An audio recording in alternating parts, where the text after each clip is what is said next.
سنو دوستوں میں آج ہم آپ کو ایک ایسی سبق آموز کہانی سناتے ہیں جس کو سن کر آپ لوگوں کی زندگی بدل جائے گی۔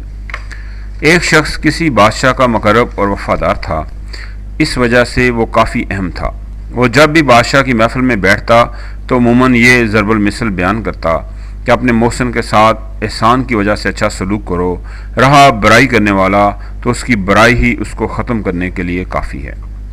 درباریوں میں ایک شخص اس کے ساتھ بیع رکھتا تھا، خواہ کا حسد۔ اس کی شدید خواہش تھی کہ یہ بادشاہ کا مقرب نہ رہے اور کسی طرح اسے بادشاہ سے بدظن کر دیا جائے۔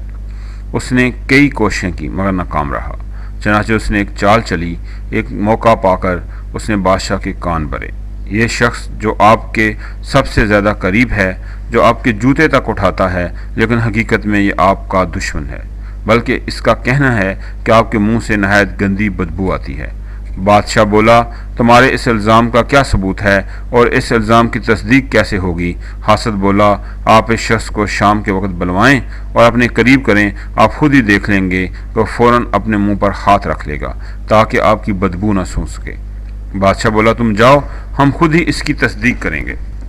وہ حاسد بادشاہ کی مجلس سے نکل کر سیدھا اس آدمی کے پاس گیا اور اسے کھانے کی دعوت دی۔ اس شخص کو حاسد کے حسد اور چال کا قطعاً علم نہ تھا۔ وہ تو اسے ایک دوست سمجھتا تھا اور یوں بھی اس کے تعلقات سب سے بہت اچھے تھے۔ حاسد نے اسے کھانا کھلایا جس میں لہسن شامل تھا۔ کھانے کے بعد وہ بادشاہ کے دربار جا پہنچا۔ بادشاہ چلنے لگا تو اس نے اس کے جوتے پکڑ لیے اور اپنی عادت کے مطابق بولا، اپنے محسن کے ساتھ احسان کی وجہ سے اچھا سلوک کرو، رہا برائی کرنے والا تو اس کی برائی ہی اس کو ختم کرنے کے لیے کافی ہے۔ بادشاہ نے اسے کہا، ذرا میرے قریب آ۔ جب وہ بادشاہ کے قریب ہوا تو اس نے منہ پر ہاتھ رکھ لیا، مبادن بادشاہ اس کے منہ سے لہسن کی بدبو نہ سونگ لے۔ بادشاہ نے اپنے دل میں سوچا، میرے درباری نے بلا شبہ اس کے بارے میں درست ہی بیان دیا۔ بادشاہ کا طریقہ یہ تھا کہ وہ اپنے ہاتھ سے سزا لکھتا تھا۔ جب اس نے اپنی آنکھوں سے دیکھ لیا کہ یہ شخص میرا مخلص نہیں بلکہ اندر سے میرا مخالف ہے، تو اس نے ایک تحریر اپنے ہاتھ سے لکھی جو وزیر اعظم کے نام تھی اور جس کا مضمون یہ تھا، جب اس تحریر کا حامل تمہارے پاس آئے تو اس کو قتل کر کے اس کی کھال اتار دو اور اس میں بس بھر کے میرے پاس بھیج دو۔ بادشاہ نے اس شخص کو خط دیا اور کہا، اسے وزیر اعظم کے پاس لے جا۔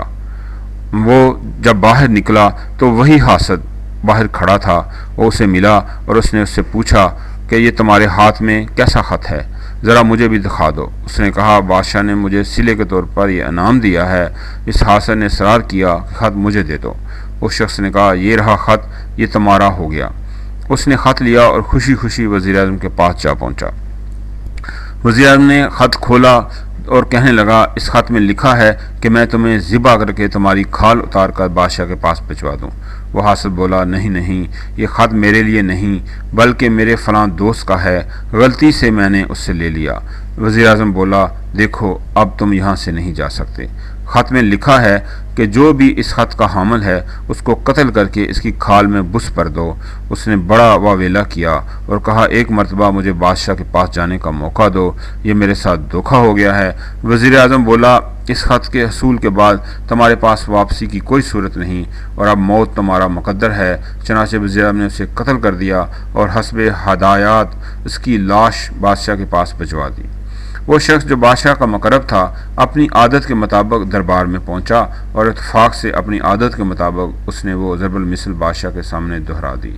بادشاہ کو بڑا تعجب ہوا اور اس نے اس سے پوچھا، میرے خط کا کیا ہوا؟ اس نے جواب دیا، جب میں آپ کا خط لے کر باہر نکلا تو فلاں شخص مجھے ملا، اس نے مجھ سے درخواست کی کہ یہ خط اس کو دے دوں، چنانچہ میں نے وہ خط اس کو بخش دیا۔ بادشاہ نے اس سے کہا، اس شخص نے تو مجھے بتایا تھا کہ تم میرے بارے میں کہتے ہو کہ میرے منہ سے بدبو آتی ہے، کیا یہ سچ ہے؟ اس نے کہا، میں نے تو کبھی ایسی کوئی بات نہیں کی۔ بادشاہ نے کہا، اچھا یہ بتا، کل جب میں نے تمہیں بلایا تھا تو نے اپنے منہ پر ہاتھ کیوں رکھ لیا تھا؟ وہ کہنے لگا، بادشاہ سلامت، اس شخص نے مجھے کھانے کی دعوت دی، اس نے اس میں خوب لہسن ملایا، میں نے ہاتھ اس لیے رکھا کہ کہیں آپ کو اس کی بدبو ناگوار نہ گزرے اور آپ کو تکلیف نہ ہو۔ بادشاہ کہنے لگا، تم سچ کہتے ہو، واپس چلے جاؤ، تمہارا قول درست تھا، برائی کرنے والا اپنے کرتوت کا مزہ خود چکھ لیتا ہے، یعنی دوسروں کے لیے کنواں کھودنے والا خود ہی اس میں جا گرتا ہے۔